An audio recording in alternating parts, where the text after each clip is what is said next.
Real talk, huwag kang manghinayang sa taong hindi nang hinayang kang sinayang. Kasi worth it ka. Deserve mo ang salitang pagpapahalaga. Kasi kung pinagpalit kanya sa iba, hayaan mo na siya.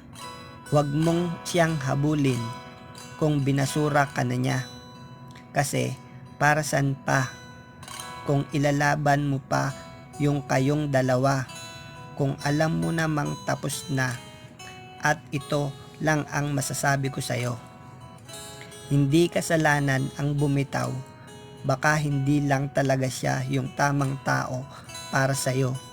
Kasi alam mo malaki ang pinagkaiba ng nasasaktan sa salitang masaya. Kaya matuto kang bumitaw kapag nasasaktan ka na.